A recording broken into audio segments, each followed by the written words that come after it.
Кыргыз Республикасынын кылмыш жаза кодексинин 178-бернесинин 1 жана 2 жана 3 бөлүктөрүндө көрсөтүлгөн.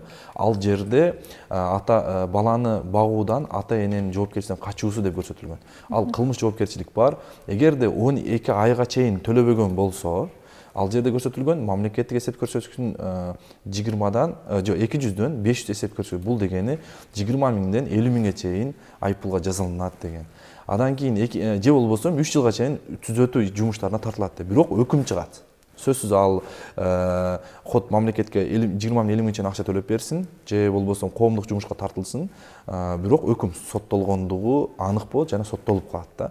Жана үчүнчүсү, эгерде 1 жылдан 12 айдан ашып кетсе, ашып кете турган болсо 3 жылга чейин жаза каралган.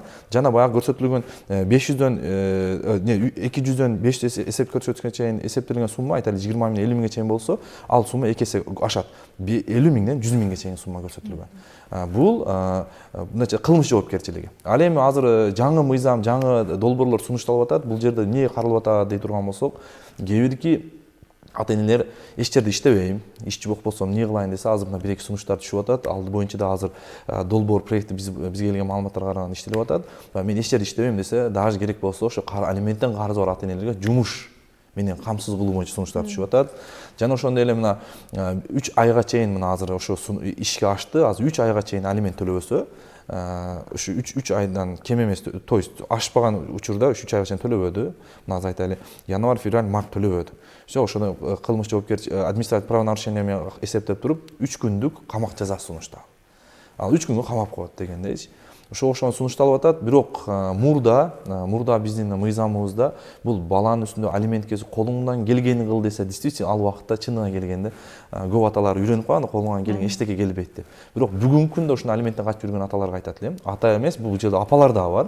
Бардыгына айтам, эми азыр эч жакка качып кутула албайсыңар. Эгерде качып кутулам дей турган болсоңор, керек болсо даже Кыргызстандан чыга албайт. Бөгөт чарасын колдонуп, алар чыкканга запрет салып койгон азырчы. Демек, алимент алуучу арызданышы керекпи, кайда кайрылат? Алимент алуучу биринчи кезекте ошол кайсыл мисалы жолдошу, айтайлы, кайсы жерде жашаса, жоопкердин жашаган жери боюнча аткарып өндүрүшкө, сот аткаруу бөлүмүнө кайрылат. Ал жерге арыз менен кайрылат. Жолдошу бүгүнкү күндө алимент төлөбөй аткан болсо, төлөбөгөндүгү боюнча эсептеп чыгарып берүүнү, экинчи талабы боюнча ошо эгерде карызы боло турган болсо, аны кылмыш жоопкерчиликке тартуу үчүн тергөөгө өткөрүп берүүнү сурайт, арыз жазат. Алар мыйзам чегинде карап 14 күн ичинде сунуштарын берген болсо, иш действительно аткарылбаган болсо, алар мыйзам чегинде немеге тергөөгө өткөрүүгө милдеттүү сот аткаруучулар. Анан тергөөдө тергелет. Тергелгенден кийин ал жерде ошо калган сумманы төлөп берсе, төлөп берди. Төлөп бербей турган болсо, тергөө сотко өткөрөт. Анан сотто прокурордун катышуусу негизинде баягы айтканымдай кылмыш жаза кодексинин 178-бернесин жетекчиликке алып, ошол жерде көрсөтүлгөн жоопкерчилик менен жоопкерчилик тартылып өкүм чыгат. Кээ бир аталар бар.